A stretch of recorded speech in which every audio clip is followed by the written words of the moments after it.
I'm Yolanda with GLAAD. It's so nice to see both of you. Congratulations on the third and final season of Hightown. How are you both feeling? Really good. Good but sad, bittersweet, Yeah. but good. Yeah. Absolutely. Okay, so as the creator, executive producer, writer, and director, okay, boss of Hightown, Rebecca, what was your experience writing this final season? um, it was it was cool because I knew it was going to be the end, and I knew I got to leave it all on the table, and it was sort of like, okay, this is it. Like, you got to leave it all on the field, court, whatever, table. So I got to do a lot of storylines that I had been thinking about for a long time, and take all the characters to kind of like their final destination, like, really take them through their paces. So I was psyched. It wasn't until we finished shooting that I started to get kind of sad. That's totally understandable. And for you, Monica, okay, Jackie is back in full effect. And Jackie was giving me like emotional roller coaster for the first two seasons, but she's so relatable, as a woman of color, she's queer, she has real struggles.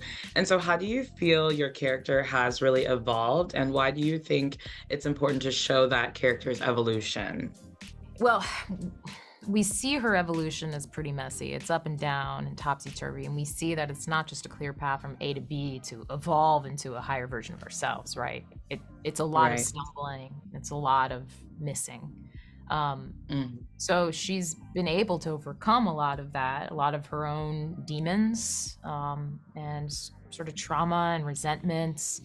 But it's hard because she takes a few steps back as she's trying to reach that next level. And I think it's important to show that, because I think everybody goes through that. It's a human experience. And to be able to, not normalize it, but I think reflect like the actual true experience that we all go through. That's important. Exactly.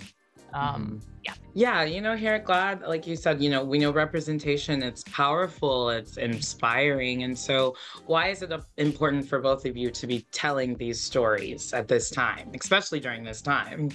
I didn't set out to like have a message or a statement. I just had the image of this character, Monica and Jackie. That was weird. It's working. Yeah. It's working, definitely, yeah. And I saw a queer woman, I saw a Latina, I saw a fish cop, I saw a woman living in Provincetown year round. I saw all these different identities, and that was just the character, and I let that lead me where it would. And I feel like when we're allowed to tell stories from a truthful place, and it's not about a demographic, it's about telling a truth and then casting the right way, and having it be a true representative, and not just one character, but like filling out the whole world with all different body sizes, different races, different languages, like really trying to make a true world that reflects what we're doing. And like STARZ let us do that, and it came out, I'm really honored about that. Yeah, it's rare to be able to have the space for that to be reflected on a screen. So I am like all of those things. I am queer, and I am Latina, and I am a woman. I'm all the things. So to be able to play a character where that is her identity, I don't have to work so hard to know what it's like to be that, right? My work lies elsewhere. I have a lot more work to do somewhere else in the world of building the play. But when it comes to like being able to represent myself and my communities, it's very cool. It probably takes you to like new depths with yourself, right? You connect with yourself on a different level, right? Yeah. 100%. I think honestly, I thought about it a lot, because I've never taken that kind of time to like explore my like relationship to my queerness. And, I just I'm stumbling through life too. So to be playing a character in the world that Rebecca created, and to go home and be like, oh yeah, what do I think about that? What is my perspective on my queer community? Is that something that, so it was really interesting, complicated. Definitely, yeah. Another thing that Hightown does is it captures the diversity of the opioid crisis. And why do you think it's so important to represent that diversity within a crisis?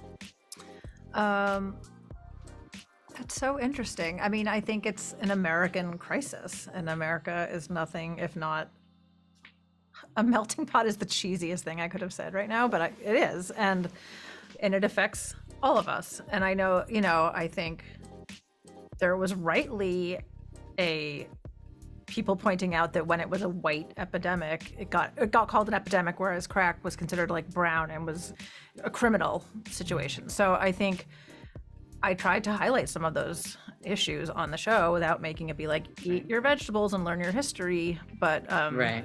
There was a difference in the way it was reported on, and still is. So I think those are all really important issues to show on the show. And again, but to do it without being preachy, but just right. Again, to fill out that world organically. Right. Yeah, exactly. Because I saw an interview with you, Monica, and you talked about how it's just organic. It's within the tournament. It doesn't matter that she's a queer woman. It's just life. We're really just talking about life. That's what makes Hightown beautiful. So unfortunately, it's the end, but Aww. Are the fans going to like how it wraps? Can you describe it in like one word and like what we're going to be most excited about seeing? Oh my gosh. Okay, here's my word. Fireball. That's my word. Okay. Period. Fireball. Fireball. I would say they will be happy with the ending. Yes. Okay. I think we're they will be very satisfied. Yeah. Yeah, but we're sad it's ending, but we're so excited to watch it and see it all unfold. Thank you so much for taking time to chat with me. And everyone, don't forget Hightown. The third and final season premieres Friday, January 26th at midnight Eastern on all STARZ streaming and on-demand platforms.